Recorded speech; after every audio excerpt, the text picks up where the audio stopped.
बिस्मिल्लाहिर्रहमानिर्रहीम। अस्सलाम वालेकुम students. Chapter number 9 discrete structure में रिलेशंस का चैप्टर हम स्टार्ट कर रहे हैं इन क्लासेस में, ऑनलाइन क्लासेस में। इंशाल्लाह हम इस चैप्टर को स्टडी करेंगे क्योंकि ये थोड़ा बाकियों के निस्बत आसान भी है और ईज़िली आपको यहाँ से समझ आ जाएगा। सबसे पहले रिलेशन और उसकी रिलेशन क्या होता है, रिलेशन किस तरह से हम बनाते हैं, किस पे बनाते हैं, किस तरह से वो रिलेशन हम यूज़ करते हैं, उसकी क्या प्रॉपर्टीज़ हैं, इसको हम यहाँ पे स्टडी करेंगे। रिलेशन बेसिकली हम क्या करते हैं, यहाँ पे हम मोस्टली बाइनरी रिलेशंस की बात करेंगे। और बाइनरी रिलेशन कौन से होते हैं, जो दो सेट पे होंगे। बाइनरी वर्ड हम इसलिए यूज़ करें क्योंकि इसमें हमारे पास क्या होता है, दो सेट होते हैं और दो सेट में से हम एक नंबर लेके एक न्यू हम एक सेट जनरेट करते हैं, एक सबसेट जनरेट करते हैं। तो यहाँ पे बेसिकली क्या होता है, लेट जैसे जहाँ पे बताया भी कि लेट ए एंड बी भी सेट्स, दो सेट होंगे, ए कोई सेट होगा उसमें कोई एलिमेंट्स होंगे, बी कोई सेट होगा उसमें कोई एलिमेंट्स होंगे।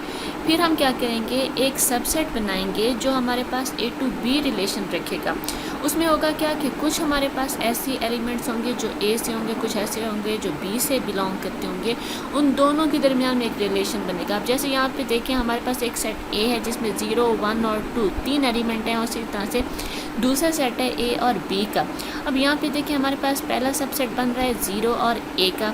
इसी तरह से दूसरा सबसेट बन रहा है 1 और ए का। तीसरा सबसेट बन रहा है 2 और बी का। ये जस्ट एग्जांपल है, इसमें ज़रूरी नहीं है कि आप सारे मेंबर्स को उसमें इन्वॉल्व करें। हम किसी भी क्राइटेरिया बेस पे उन मेंबर्स का एक लिंक बना देते हैं और वो लिंक बेसिकली सबसेट की फॉर्म में होता है और यही हमारे पास क्या होता है, रिलेशन होता है। यहाँ पे एक एग्जांपल है, ये एग्जांपल कि हमारे पास एक सेट ए है और उसके 3 एलिमेंट्स हैं, बी है और उसके कुछ एलिमेंट्स हैं।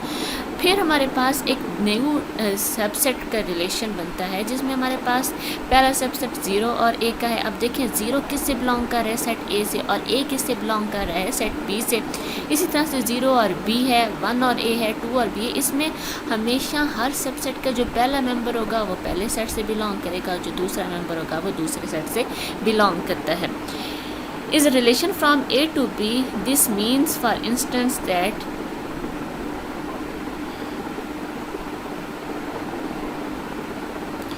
Zero relations to A. अब यहाँ पे देखें 0 का रिलेशन हमारे पास, 0 एलिमेंट का रिलेशन हमारे पास ए से बन रहा है, ठीक है। But that 1 not belongs to R, does not belongs to B, यानी इसका रिलेशन हमारे पास बी से नहीं बन रहा। यहाँ पे बेसिकली ये नॉट होगा, नॉट रिलेशन, ये मीन कि वो रिलेशन नहीं बना रहा। 0 का रिलेशन ए से बन रहा है, 1 का रिलेशन बी से नहीं बन रहा। 0 का ए से बन रहा है, 0 का बी से बन रहा है, 1 का ए से बन रहा है, लेकिन 1 का बी से नहीं बन रहा। यानी ज़रूरी नहीं है कि हर एलिमेंट का दूसरे सेट के हर एलिमेंट से रिलेशन बने।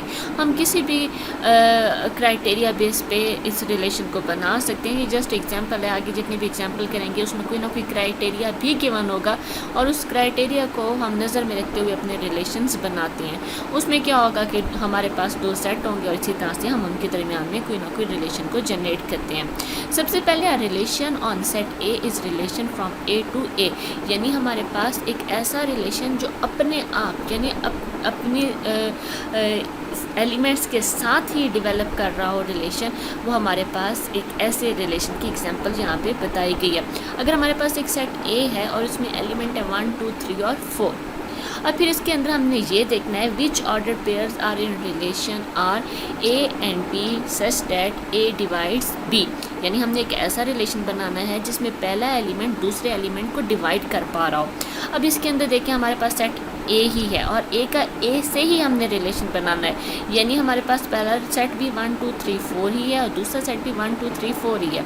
हम यहाँ पे सबसे पहले ये देखेंगे कि हमारे पास अगर हमने 1 को, अब 1 हमारे पास पहले सेट में भी मौजूद है और 1 हमारे पास दूसरे सेट में भी मौजूद है, ठीक है। तो अगर हम यहाँ पे इस तरह से कहते हैं कि 1 का रिलेशन हम स्टार्ट करेंगे, तो यहाँ पे मैं बना भी देती हूँ कि हमारे पास 1, 2, 3 और 4 इस तरह से एलिमेंट हैं और 1, 2, 3, 4 दूसरे सेट में भी यही एलिमेंट्स हैं। तो पहले का हमारे पास रिलेशन 1 का 1 के साथ अगर हम देखें तो 1 डिवाइड्स 1 हो सकता है।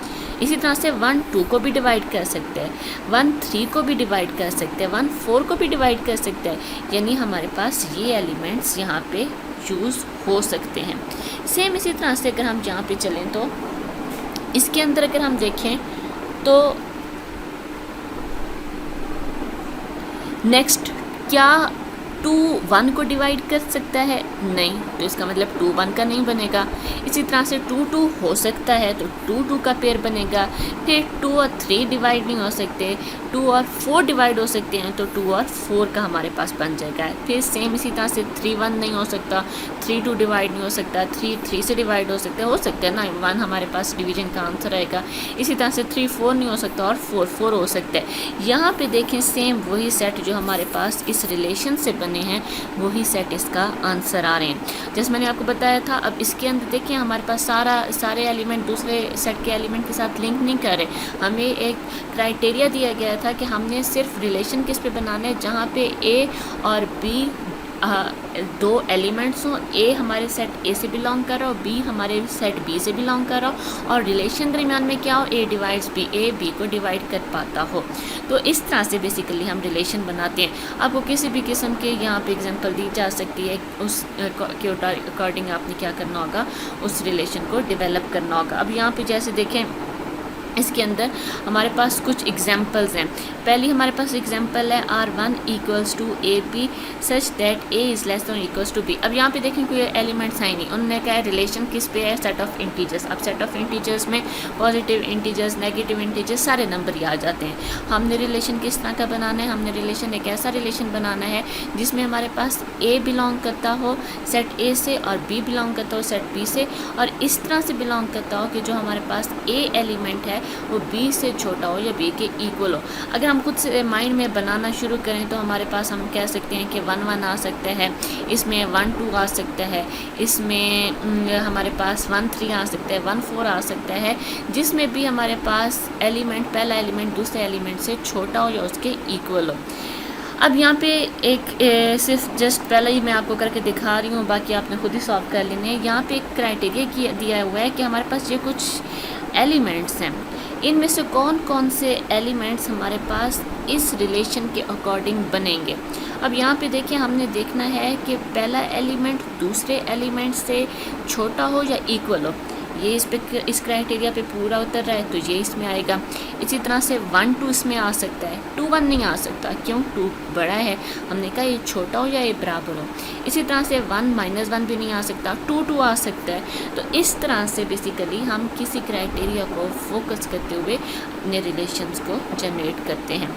प्रॉपर्टीज़ ऑफ रिलेशन, कुछ प्रॉपर्टीज़ रिलेशन के अंदर हम देखते हैं, जिसमें सबसे मेन प्रॉपर्टी है रिफ्लेक्सिव प्रॉपर्टी। रिफ्लेक्सिव प्रॉपर्टी क्या होती है? रिफ्लेक्सिव प्रॉपर्टी ये होती है कि हमारे पास कोई भी सेट होगा, एक ही सेट गिवन होगा, उस सेट के अंदर अगर हमारे पास एलिमेंट का अपने एलिमेंट के साथ रिलेशन बन रहा है तो हम कहेंगे कि वो रिफ्लेक्सिव है।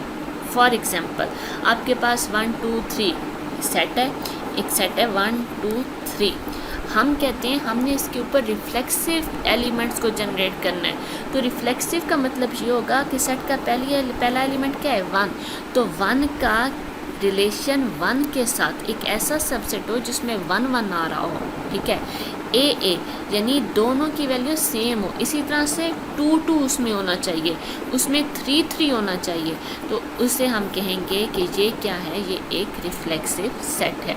सही है।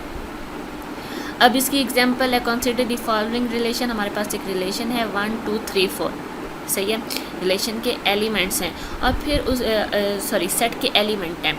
सेट के एलिमेंट क्या है, 1 2 3 4, और फिर उसके अकॉर्डिंग हमने डिफरेंट किस्म के रिलेशंस बनाए हैं। रिलेशन 1 है, रिलेशन 2 है, 3 है, 4 है और 5 है, और इसी तरह से रिलेशन 6 है।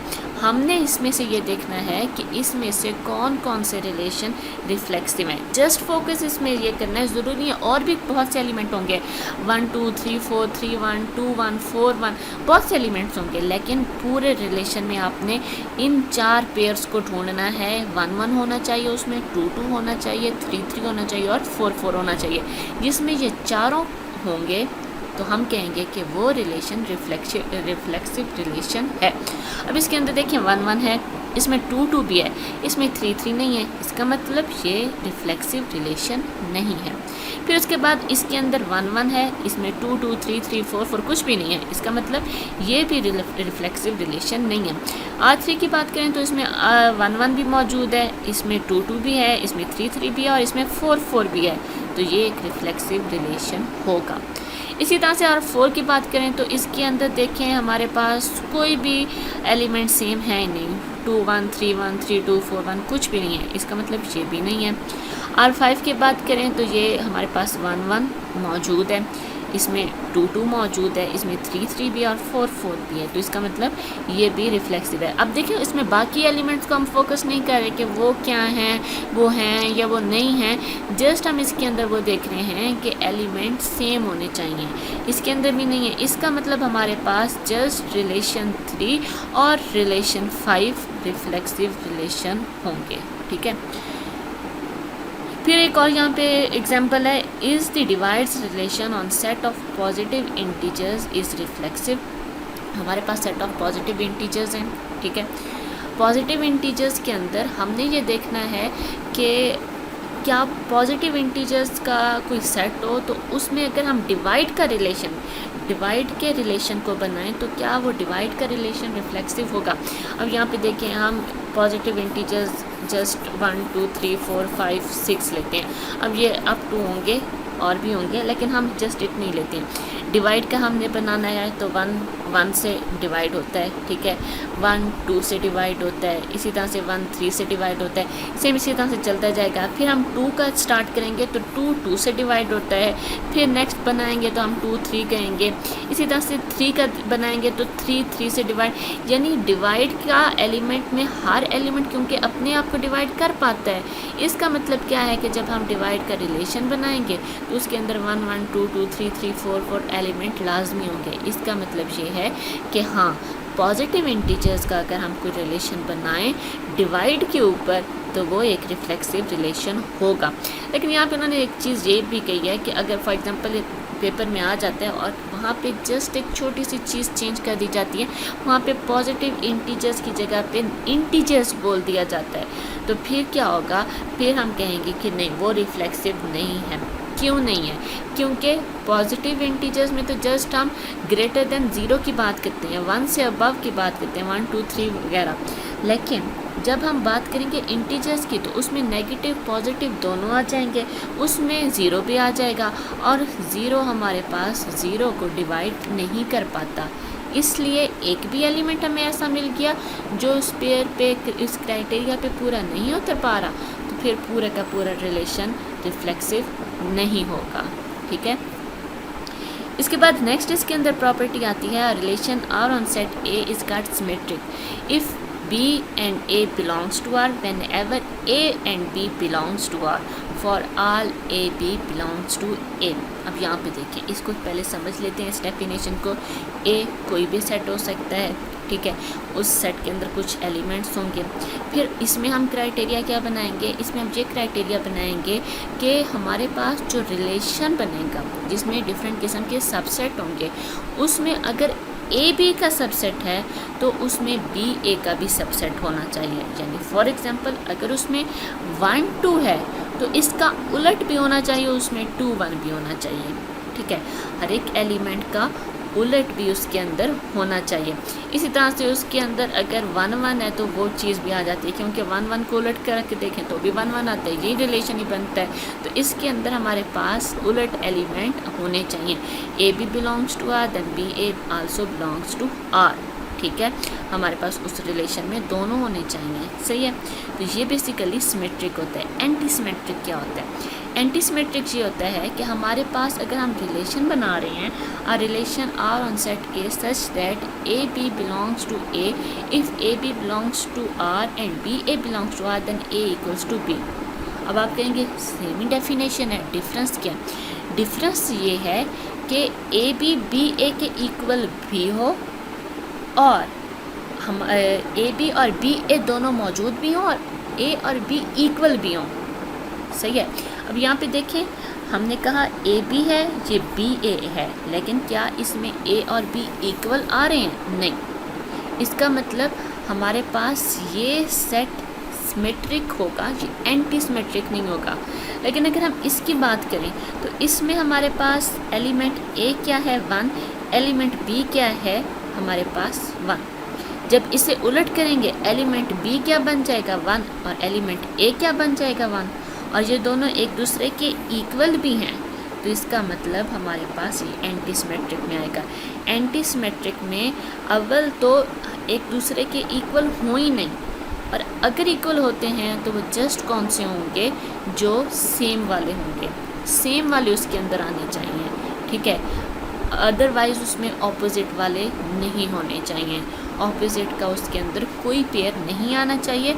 जस्ट ऑपोजिट के कौन से पेयर होंगे, जो इक्वल होंगे, ठीक है। इसमें यही चीज़ है कि A B B A belongs करते हों सिर्फ इस क्राइटेरिया पे कि वो एक दूसरे के इक्वल हों, अदरवाइज़ वो एक दूसरे के उलट बिलोंग होते ही ना हो। यानी 1 2 है तो 2 1 उसमें होने ही नहीं चाहिए। अगर 1 2 है 2 1 भी है तो हम कहेंगे ये एंटी सिमेट्रिक नहीं हो सकता। इसकी एग्जाम्पल करते हैं तो आपको इस चीज़ को आपको ये चीज़ मज़ीद क्लियर हो जाएगी। अब इसके अंदर देखें हमारे पास डिफरेंट किस्म के रिलेशन हैं। यहाँ पे सबसे पहले हम R1 की बात करते हैं। R1 हमारे पास है, हमने चेक करना है कि इसमें से सिमेट्रिक कौन से हैं और एंटी सिमेट्रिक कौन से हैं। R1 हमारे पास इसकी वैल्यूज़ हैं 1 1 1 2 2 1 2 2 3 4 4 1 4 4। हमने क्या चीज़ चेक करनी थी कि एलिमेंट हमारे पास मौजूद हैं तो ए बी बी ए उसमें मौजूद होने चाहिए। पहला तो 1 1 है, 1 1 का उलट 1 1 भी मौजूद है, सही है। फिर नेक्स्ट हमारे पास 1 2 है तो 2 1 होना चाहिए। देखें अगला ही सेट हमारे पास 2 1 मौजूद है। फिर उसके बाद यहाँ पे देखते हैं, ये देखें हमारे पास इसके अंदर नेक्स्ट आ रहा है 2 2 2 2 का उलट भी 2 2 ही होगा, मौजूद है। नेक्स्ट है 3 4 तो 4 3 भी होना चाहिए, 4 3 इसमें नहीं है। एक भी ऐसा सेट हमें मिल गया जो इसका ऑपोजिट नहीं है तो वो सिमेट्रिक नहीं है, इसे आगे चेक ही नहीं करें, सिमेट्रिक है ही नहीं। अगले को कहा कि हम देखते हैं तो 1 1 1 2 2 1 इसमें सारे के सारे सेट मौजूद हैं। 1 1 का उलट 1 1 ही है, मौजूद है। 1 2 का उलट 2 1 है, मौजूद है। इसका मतलब ये R2 रिलेशन हमारे पास सिमेट्रिक है। R3 रिलेशन को देखें तो इसके अंदर हमारे पास 1 1 का उलट 1 1 ही है, मौजूद है। 1 2 2 1 क्या यहाँ पे मौजूद है, 2 1 मौजूद है। 1 4 4 1 भी मौजूद है। 2 2 का उलट 2 2 मौजूद है। 3 3 का उलट भी मौजूद है। 4 4 का भी है। इसका मतलब ये सारे इसमें रिलेशंस मौजूद हैं तो ये सिमेट्रिक होगा। R4 को चेक करते हैं। R4 2 1 मौजूद है, 1 2 इसमें नहीं है। पहला ही सेट हमें ऐसा मिला जिसका ऑपोजिट नहीं है, आगे चेक करने की ज़रूरत ही नहीं है। फिर इसके बाद नेक्स्ट R5 को चेक करते हैं। R5 हमारे पास 1 1 1 2 2 1 इसमें मौजूद नहीं है तो ये भी नहीं होगा। इसी तरह से R6 को चेक करते हैं। 3 4 मौजूद है, 4 3 मौजूद नहीं है तो इसका मतलब ये भी हमारे पास मौजूद नहीं है। अब हम यहाँ पे देखते हैं कि यहाँ पे एंटी सिमेट्रिक कौन कौन से हैं। एंटी सिमेट्रिक को चेक करने के लिए सबसे पहले हम स्लाइड से पहले वाले निशान रिमूव कर देते हैं। एंटी सिमेट्रिक रिवाइज कर लेते हैं कि अभी मैंने एंटी सिमेट्रिक के बारे में आपको बताया क्या है। एंटी सिमेट्रिक कौन से होते हैं? एंटी सिमेट्रिक वो होते हैं जिसमें अव्वल तो ऑपोजिट होने ही नहीं चाहिए, अगर ऑपोजिट हो तो सिर्फ वो जो इक्वल आ रहे हों, एंटी सिमेट्रिक। अब अव्वल तो ऑपोजिट होने ही नहीं चाहिए, ऑपोजिट पड़े हैं, इसका मतलब ये एंटी सिमेट्रिक नहीं है। इसमें भी ऑपोजिट पड़े हैं, ये भी एंटी सिमेट्रिक नहीं है। R3 को चेक करें तो R3 में हमारे पास 1 2 है, 2 1 एक सेट हमें मिल गया, इसका मतलब ये भी एंटी सिमेट्रिक। एक भी सेट नहीं मिलना चाहिए ऑपोजिट का, ये भी एंटी सिमेट्रिक नहीं है। R4 में देखें 2 1 का 1 2 मौजूद नहीं है, 3 1 का 1 3 मौजूद नहीं है, 3 2 का 2 3 मौजूद नहीं है, 4 1 का 1 4, यानी इस सेट में कोई भी ऐसा एलिमेंट नहीं है जिसका ऑपोजिट यहाँ पे मौजूद हो। ऑपोजिट मौजूद नहीं है तो ये एंटी सिमेट्रिक है। R5 में देखें 1 1, अब देखें आप कहेंगे 1 1 तो हमारे पास सिमेट्रिक की उसमें क्राइटेरिया पे आ रहा है क्योंकि 1 1 का उलट भी 1 1 होता है, 1 1 आ गया इसमें। लेकिन मैंने कहा था इक्वल वाले हम ले सकते हैं, बाकी उसके अंदर नहीं होने चाहिए। 1 2 का ऑपोजिट 2 1 यहाँ पे मौजूद नहीं है, 1 3 का ऑपोजिट भी नहीं है, 1 4 का भी नहीं है। इसका मतलब क्या है, यहाँ पे आप सारे चेक कर लें, इसमें कोई भी ऑपोजिट नहीं मिलेगा। ऑपोजिट वाले होंगे भी तो वही होंगे जो इक्वल आ रहे हैं, तो ये भी हमारे पास एंटी सिमेट्रिक है। 3 4 ये भी एंटी सिमेट्रिक है। क्यों है, यहाँ पे जस्ट एक ही सबसेट है 3 4, इसको कोई उलट ही नहीं है, तो इसका मतलब क्या है, ये भी एक एंटी सिमेट्रिक रिलेशन है। अभी तक हमने यहाँ पे 2 प्रॉपर्टीज़ पढ़ी। पहली प्रॉपर्टी रिफ्लेक्सिव, जिसमें हमारे पास, हम रिफ्लेक्सिव कहते हैं कि एलिमेंट खुद अपने एलिमेंट के साथ ही रिलेशन में हो, सबसेट बना रहा हो, 1 1 2 2 3 3 4 4। दूसरी हमने सिमेट्रिक और एंटी सिमेट्रिक पढ़ी, ठीक है। इसी तरह से इसमें भी वही डिवाइड वाली हम एग्जांपल देखते हैं। Is the divides relation on set of positive integer is symmetric, is it anti symmetric, the relation is not symmetric because 1 2 divides, अगर हम रिलेशन की बात करें जिसमें इंटीजर्स हैं, तो 1 2 को डिवाइड करता है, ठीक है, 2 1 को डिवाइड नहीं करता। इसी तरह से अगर हम कहते हैं 4 डिवाइड करता है 8 को, तो क्या 8 4 को डिवाइड करता है, नहीं। इसका मतलब हमारे पास ये सिमेट्रिक नहीं होगा। लेकिन अगर हम एंटी सिमेट्रिक की बात करें तो एंटी सिमेट्रिक होगा, इट इज़ एंटी सिमेट्रिक। क्यों, हमारे पास 1 1 डिवाइड करता है, हमारे पास 2 2 डिवाइड करता है, 3 3 आएगा, 4 4 आएगा। अव्वल तो कोई ऐसे रिलेशन आएंगे नहीं जो अपोजिट हैं, या अपोजिट वाले आएंगे तो वही इक्वल वाले आएंगे, तो इसका मतलब एंटी सिमेट्रिक होगा। इसके अंदर थर्ड प्रॉपर्टी है ट्रांजिटिव प्रॉपर्टी। ट्रांजिटिव प्रॉपर्टी क्या होती है, ट्रांजिटिव प्रॉपर्टी बेसिकली हमारे पास है a relation R on set A is called transitive if whenever AB belongs to R, BC belongs to R, then AC belongs to R। सही है। इसका मतलब क्या है कि हमारे रिलेशन में A का B से रिलेशन बने, जहाँ पे एंड हो रहा है, जो एंडिंग एलिमेंट है, उस एंडिंग एलिमेंट से कोई और एलिमेंट भी मौजूद है, एक BC भी मौजूद है। तो इसका मतलब क्या है कि थर्ड हमारे पास क्या होगा, एक ऐसा एलिमेंट जिसमें इसका स्टार्टिंग और इसका एंडिंग होना चाहिए, AC होना चाहिए, जिसमें ये तीनों पेयर होंगे तो वो ट्रांजिटिव होगा। अगर उसमें AB है, उसमें BC है ही नहीं, तो फिर उसमें AC ढूंढने की ज़रूरत ही नहीं है, क्योंकि हमने कहा AC तब होगा जब उसके अंदर B to C का रिलेशन होगा।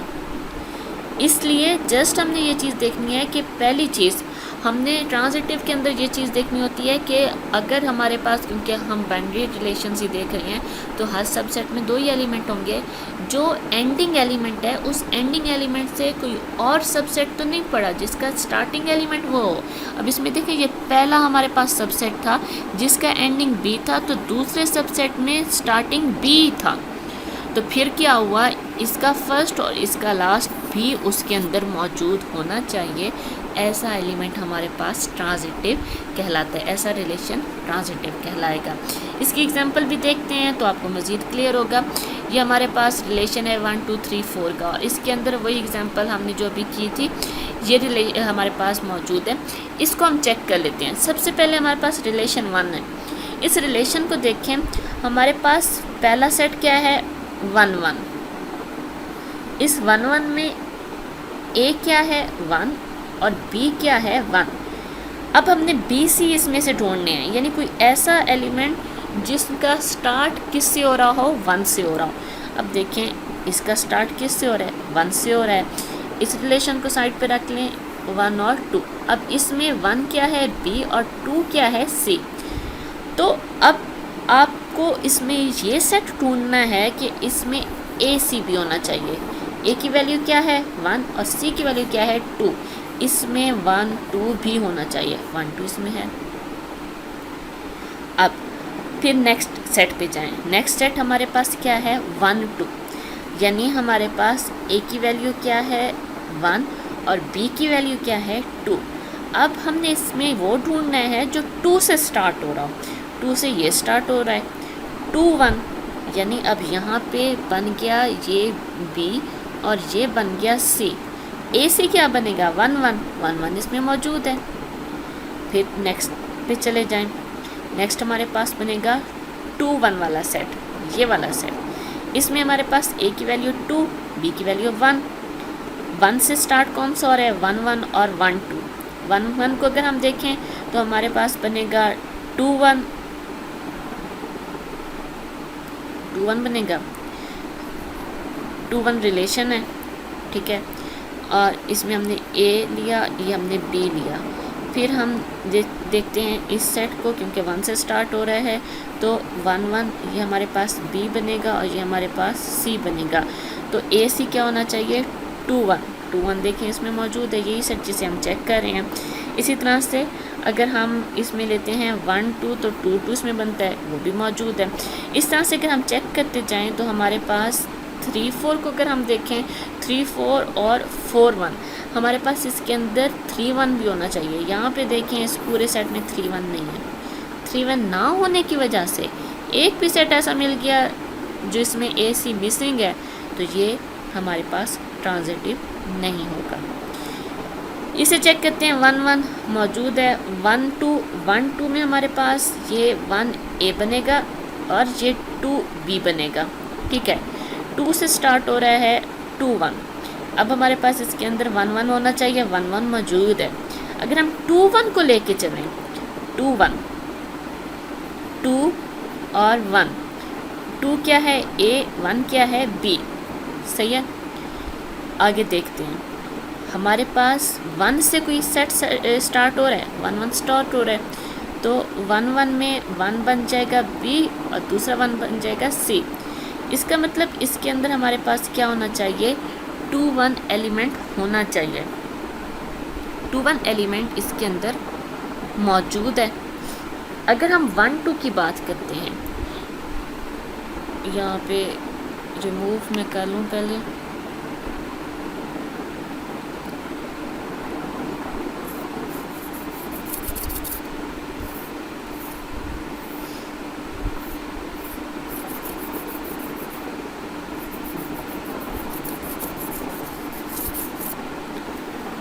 अच्छा यहाँ पे हम रिलेशन 2 को लेके चल रहे थे। तो रिलेशन 2 के अंदर आप देखें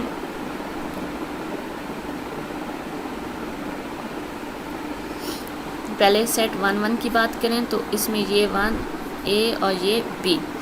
अगला हमारे पास 1 2 है, ये हमारे पास बी और ये हमारे पास सी बनेगा। ए सी इसमें 1 2 होना चाहिए, 1 2 इसमें मौजूद है, ठीक है। फिर नेक्स्ट लेके चलते हैं 1 और 2 को ए और बी बना दें। 2 से कोई स्टार्ट हो रहा है, 2 1 स्टार्ट हो रहा है, तो इसमें हम इसे बी और इसे सी बना देंगे। इसमें ए सी 1 1 होना चाहिए, 1 1 इसमें मौजूद है। फिर हम लेते हैं 2 और 1 को, इसे ए और इसे बी बना दें। फिर हमारे पास यहाँ पे नेक्स्ट रिलेशन बनेगा 1 और 1 का, ये बी और ये सी, तो ये हमारे पास बनेगा 2 1। 2 1 भी इसमें मौजूद है, तो ये हमारे पास R2 रिलेशन भी ट्रांजिटिव होना चाहिए।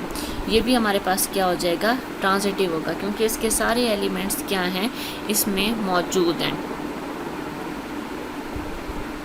फिर इसी तरह से R3 को अगर हम देखें तो 1 2 है, इसमें 2 1 है, इसमें 1 1 भी है, इसमें 1 4 है, 4 1 है, 1 1 भी है। फिर इसमें 2 1 है, 2 1 है और 1 1 है, इसमें 4 1 है, 1 1 है, तो 4 1 होना चाहिए। इसमें जस्ट आप ये देखते रहें, इसमें कोई ना कोई ऐसा रिलेशन ज़रूर बनेगा जिसकी वजह से हम कहेंगे कि ये ट्रांजिटिव नहीं है, जिसमें हमारे पास कोई ना कोई ऐसा पेयर आ जाएगा जो ट्रांजिटिव इसे नहीं बनने देगा, ठीक है। इसी तरह से R4 R5 आप चेक कर लीजिएगा, ये ट्रांजिटिव होंगे। यहाँ पे एक स्टूडेंट ये कहते हैं R3 ट्रांजिटिव क्यों है, इसमें तो BC नहीं है, इसमें तो AC नहीं है। तो मैंने आपको बताया था कि AB हो BC हो तो AC होना चाहिए। इसमें जब BC ही नहीं है तो इसमें हम AC फाइंड ही नहीं करेंगे। इसमें ना BC होगा ना AC होगा, इसमें जस्ट एक सबसेट है और इसे हम ट्रांजिटिव कहेंगे। अगर इसमें कोई और सेट आ जाता, यानी इसमें हमारे पास फॉर एग्जांपल 4 2 आ जाता, तो फिर हम कहते हैं कि इसके अंदर 3 और 2 का सेट भी होना चाहिए। लेकिन अगर इसके अंदर हम कहते हैं कि कोई बिल्कुल डिफरेंट सेट आ जाता है, लाइक 1 2 आ जाते हैं, तो फिर हम कहेंगे कि ये ट्रांजिटिव है, क्योंकि इसका भी BC नहीं है, इसका भी BC नहीं है। अगर BC नहीं है तो AC नहीं होगा। फिर ज़रूरी नहीं है कि AC लाजमी हो। AC सिर्फ तब चेक किया जाता है जब B × C एलिमेंट होना चाहिए। अगर ट्रांजिटिव की में कोई कन्फ्यूजन हो तो फर्दर मैं मज़ीद इसे डिस्क्राइब कर दूँगी, डिटेल में बता दूँगी। इसके बाद नेक्स्ट है कंबाइनिंग रिलेशन। रिलेशन को हम किस तरह से कंबाइन करते हैं। अब यहाँ पे देखें, हमारे पास बेसिकली ये वो चीज़ें हैं, ये वो रिलेशंस हैं जो हम ऑलरेडी पढ़ चुके हैं। रिलेशन 1 के एलिमेंट्स हैं 1 1 1 2 1 1 2 2 3 3, और रिलेशन 2 के एलिमेंट्स हैं 1 1 1 2 1 3 और 1 4। आपको कहा जाता है इनका यूनियन लें। यूनियन में आपको पता है यूनियन किस तरह से लिया जाता है। जैसे हमारे पास सेट्स का सिंपल यूनियन दिया जाता है, उसमें सीक्वेंस में हम सारे एलिमेंट्स अरेंज करके लिख देते हैं। सेम वही चीज़ हमने यहाँ पे इसमें की है। इंटरसेक्शन में हम कॉमन देखते हैं। आप देखें रिलेशन 1 और रिलेशन 2 में सिर्फ एक सबसेट कॉमन है 1 1 का, तो इसमें वो आ जाएगा।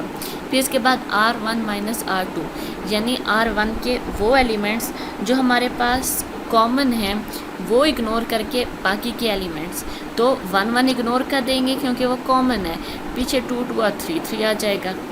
इसके बाद R2 - R1 में जो कॉमन है उसे इग्नोर करके बाकी के लिख लेंगे, तो 1 1 इग्नोर करेंगे, 1 2 1 3 1 4 इसमें आ जाएगा। ठीक है।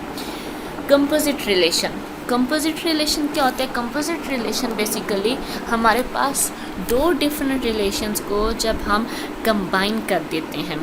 Late R be a relation from set A to a set B and S a relation from set B to set C। Relation R A to B बन रहा है और S B to C बन रहा है। The composite relation R and S is the relation consisting of order pair AC, where A belongs to A and C belongs to C। है वही transitive property ही, लेकिन ये ट्रांजिटिव प्रॉपर्टी हमारे पास pairs पे नहीं, अब पूरे रिलेशंस पे अप्लाई हो रही है। ठीक है। तो तब हम क्या कहेंगे कि हम S.R कंपोजिट रिलेशन इस तरह से शो करेंगे इसे। इसकी एग्जांपल हमारे पास है, एग्जांपल से आपको ज़्यादा बेहतर समझ आएगा। एग्जांपल में अगर आप देखें तो हमारे पास R रिलेशन है। अब R रिलेशन कैसे बनना है? A और B से। अब उस चीज़ को इग्नोर कर दें, A क्या है, B क्या है, A और B के एलिमेंट्स क्या हैं। जस्ट आप ये देखें कि R relation A to B बन रहा है और S relation B to C बन रहा है, और हमने फाइंड आउट क्या करना है, हमने S.R फाइंड आउट करना है, S.R। अब यहाँ पे देखिए हमारे पास फर्स्ट एलिमेंट है 1 1, यहाँ पे दूसरे सेट में आपने देखना है 1 से कोई स्टार्ट हो रहा है, यहाँ पे दूसरे सेट में 1 से स्टार्ट हो रहा है 1 0, तो हमने A यहाँ से लेना है और C यहाँ से लेना है। ठीक है। ये हमारे पास AB एलिमेंट हैं, ये हमारे पास BC एलिमेंट हैं। हमने A और C के रिलेशंस बनाने हैं। सबसे सिंपल चीज़ क्या है, हर पेयर का यहाँ से पहला एलिमेंट और यहाँ से दूसरा एलिमेंट लेते जाना है, तो 1 0 बनेगा। दूसरा हमारे पास है 1 और 4। यहाँ से हमारे पास देखें तो नेक्स्ट एलिमेंट जो इधर 4 से स्टार्ट हो रहा हो ये पढ़े। ठीक है। यहाँ पे हमारे पास 1 4 था, तो ये 4 1, यहाँ से बनेगा 1 1। ठीक है। ये A था, ये B था, ये B सेम होने चाहिए और ये C। फिर हमारे पास नेक्स्ट है 2 3, यहाँ से हमने चेक कर लेना है 2 से कोई स्टार्ट हो रहा है, 2 से ये स्टार्ट हो रहा है, तो हमारे पास एलिमेंट ये नहीं, यहाँ से चेक करेंगे 2 से ये स्टार्ट हो रहा है, तो ये बनेगा हमारे पास कौन सा एलिमेंट, यहाँ से हमने लिया, मिक्स हो गया है, रब करके फिर बताती हूँ।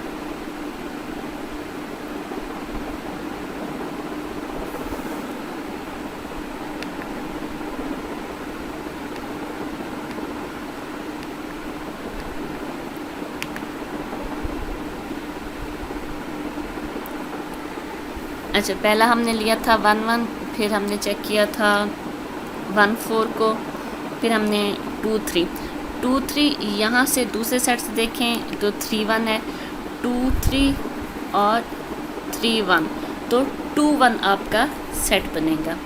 फिर नेक्स्ट हमारे पास है यहाँ पे 3 1 1 से हमारे पास कोई सेट स्टार्ट हो रहा है, वो 1 0 है, तो यानी कि हमारे पास सेट बनेगा, यहाँ से सेट बनेगा 3 1 को हम चेक कर रहे हैं किसके साथ,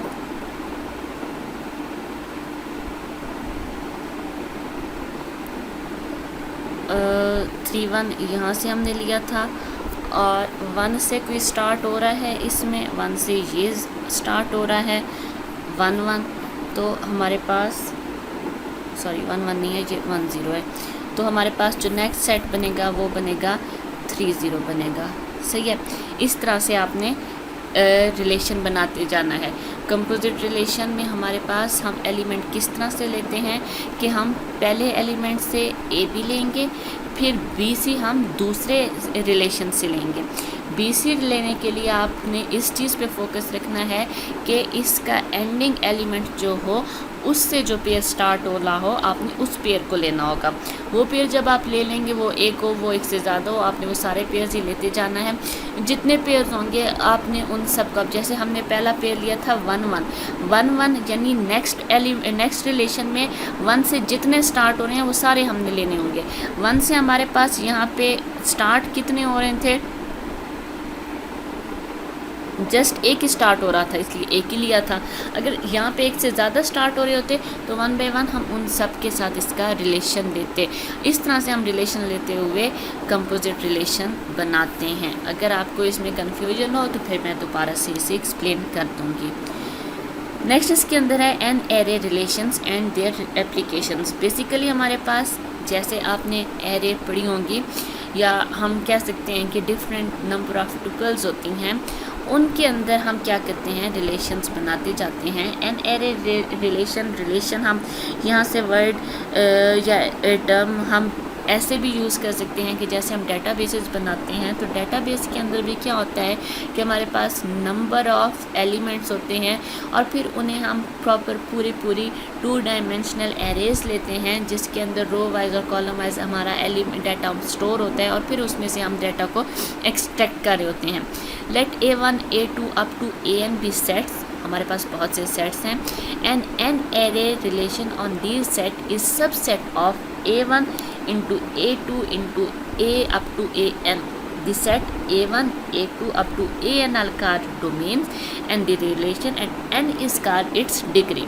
सिंपल हमारे पास क्या चीज़ है कि जैसे अगर हम बात करें तो हमारे पास डिफरेंट नंबर ऑफ़ एलिमेंट्स होते हैं। जैसे हम एंटिटी लेते हैं, इसको हम इस एग्जांपल को हम एक डेटाबेस के एक रिलेशन यानी एक टेबल से लेंगे कि हम कोई एंटिटी लेते हैं, कोई स्टूडेंट एंटिटी है, सही है। तो हम क्या करते हैं, उस स्टूडेंट एंटिटी के अंदर बहुत से स्टूडेंट्स का रिकॉर्ड हम उसके अंदर स्टोर करना शुरू कर देते हैं। अगर एक स्टूडेंट है तो हम उस स्टूडेंट के अंदर फर्स्ट रोल नंबर का रिकॉर्ड लेंगे, तो उसे डिफरेंट फील्ड्स के ऊपर मैयर करेंगे। इसी तरह से दूसरा स्टूडेंट हम लेंगे तो हमारे पास दूसरा स्टूडेंट भी डिफरेंट प्रॉपर्टीज़ के ऊपर हम मैयर करते हुए रोल नंबर 2 को लिखना शुरू कर देंगे, रोल नंबर 3 को लिखना शुरू कर देंगे। तो हमारे पास बेसिकली क्या होगा, एट द एंड हमारे पास इस किस्म की रिप्रेजेंटेशन बनेगी, जिसमें डिफरेंट सेट्स होंगे, डिफरेंट सेट्स के डिफरेंट डोमेन्स के साथ रिलेशंस बन रहे होंगे।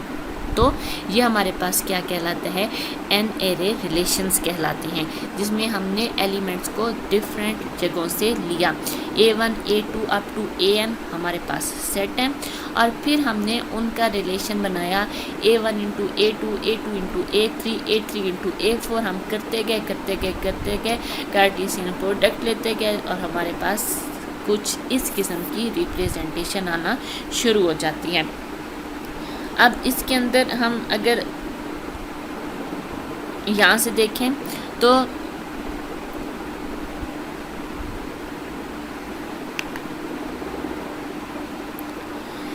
Let R be relation on R into R into R, consisting of all triples of integers ABC in which A, B and C form an arithmetic progression. That is, A, B, C belongs to R if and only if there is an integer k such that b equals to a plus k and c equals to a plus 2k, or equivalently such that b minus a equals to k and c minus b equals to k. इतने ज़्यादा detail में जाने से बेहतर just इतना है कि हमारे पास 3 रिलेशन होंगे, या ये जहाँ जस्ट 3 रिलेशंस की बात हुई है, 3 सेट की बात हुई है, हम इससे ज़्यादा भी ले सकते हैं. अगर 3 सेट हैं, सेट 1, सेट 2 और सेट 3, डिफरेंट किस्म के एलिमेंट्स इसके अंदर मौजूद हैं. क्राइटेरिया उन्होंने क्या बताया है कि हमारे पास पहला क्राइटेरिया ये बनेगा कि b equals to a plus K, और दूसरा क्राइटेरिया क्या होगा, c equals to b plus a plus 2k. जो हमारे पास एलिमेंट इस क्राइटेरिया के अकॉर्डिंग आते जाएंगे तो हमारे रिलेशन में बनते जाएंगे. यहाँ पे उन्होंने फिर एक चीज़ कही है कि जैसे अगर 1, 3 और 5 है, सही है, तो क्या ये हमारे पास इसके अकॉर्डिंग काम कर रहा है. इसमें देखें हमारे पास a की, इसकी एग्जांपल ले ली हूँ 1, 3 और 5. 1 क्या है a, 3 क्या है b और 5 क्या है c. अब इन्हीं वैल्यूज़ को अगर हम पुट कर दें तो हमारे पास यहाँ पे बनेगा b किसके इक्वल होना चाहिए, b होना चाहिए a प्लस k के. अब a की वैल्यू हमारे पास क्या है 1 और b की वैल्यू हमारे पास क्या है 3. यहाँ से हमने क्या कर लेना है, k की वैल्यू फाइंड आउट कर लेनी है. ये k की वैल्यू बनेगी यहाँ से 2, सही है, k की वैल्यू 2 बनेगी ना. अब हम इस 2 को इसमें पुट करके देखते हैं क्या c की वैल्यू सही आ रही है. a हमें पहले से पता है 1 है, 2 मौजूद है और 2 इंटू 2 4 प्लस 1 5, क्या c की वैल्यू 5 है, 5 है. इसका मतलब ये इस क्राइटेरिया के अकॉर्डिंग है, ओके है. दूसरा हमारे पास ये है, इसमें आप देखें a की वैल्यू क्या है, a हमारे पास है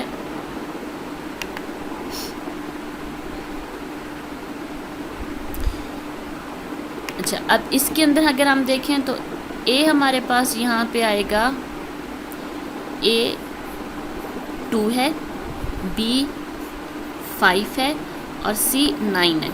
फार्मूले में अगर हम पुट करें तो b equals a plus k. b की वैल्यू 5 माइनस a की वैल्यू 2, k की वैल्यू क्या बन जाएगी 3. k की वैल्यू आप दूसरे फार्मूला में पुट करके देखें तो c इक्वल्स a की वैल्यू 2 पहले से पता है, 2 कॉमन है, 2 कांस्टेंट है, और न्यू वैल्यू हमारे पास बनी 3 टू 2 6 प्लस 2 8 होनी चाहिए c की वैल्यू, लेकिन यहाँ पे देखिए 9. इसका मतलब हम कहेंगे कि it does not belongs to this relation. ये हमारे पास z इंटू z के रिलेशन में नहीं आएगा. अब ये जो z इंटू z का रिलेशन है, इसमें हमने 3 रिलेशन लिए. अभी तक हम क्या कर रहे थे, 2 सेट ले रहे थे और 2 सेट से हम 2 एलिमेंट्स लेते थे. यहाँ पे हमने 3 सेट ले लिए. 3 सेट्स को कंबाइन करके हमने डिफरेंट एलिमेंट्स बनाए. 3 सेट से हमारे पास जो सबसेट बनेगा उसमें 3 एलिमेंट होंगे. 4 सेट को मिला के उसका सबसेट बनाएंगे तो उसमें हम 4 एलिमेंट्स लेंगे. तो इस तरह से हम लेंगे और ये क्राइटेरिया हम इसके अंदर फोकस करते हैं, सही है. Let R be an array relation and C a condition that elements in R may satisfy, then selection operator SC maps the n array relation R to the n array relation of R tuples from R that satisfy the condition C. अब ये just एक simple सी एक definition थी, मैंने सोचा आपको ये भी बता दूँ. मैंने आपको जैसे कहा कि हम एन एरे रिलेशंस को ऐसे ही कंसिडर करते हैं जैसे हम डेटाबेसेस के अंदर अपने टेबल्स को या रिलेशंस को कंसिडर कर रहे होते हैं. अब उसके अंदर क्या होता है, अगर आप लोगों ने डेटाबेस पढ़ी हुई है तो आपको पता होगा कि हम क्या करते हैं, हम टेबल्स बनाते हैं. फिर वो टेबल्स हमारे डिफरेंट टेबल्स हमारी डेटाबेस के अंदर लिंक करके स्टोर हो जाते हैं और डेटाबेस बन जाती है। जब हमने उस डेटाबेस में से किसी डाटा को एक्सट्रैक्ट करना होता है, एक्सेस करना होता है, तो किसी कंडीशन बेस पे हम उस डाटा को एक्सेस करते हैं। जैसे फॉर एग्जांपल हमारे पास अगर एक कॉलेज डेटाबेस है, उस कॉलेज डेटाबेस के अंदर हमारे स्टूडेंट के एग्ज़ाम का एक टेबल पड़ा है जिसमें उनके मार्क्स मौजूद हैं। हम एक क्राइटेरिया बनाते हैं कि वो स्टूडेंट जिनके मार्क्स ग्रेटर देन और इक्वल्स टू 33 हैं उनका रिज़ल्ट शो हो जाए।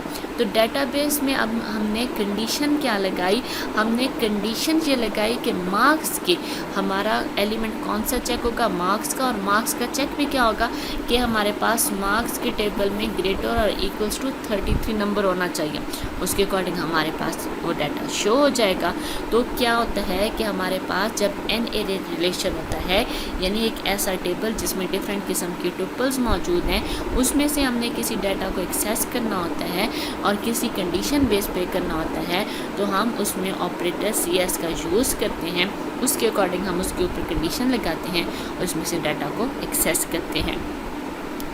नेक्स्ट इसके अंदर एक और डेफिनेशन है प्रोजेक्शन की। थी projection PI1 to PI2 up to PIM where I1 is less than I2 less than up to IM map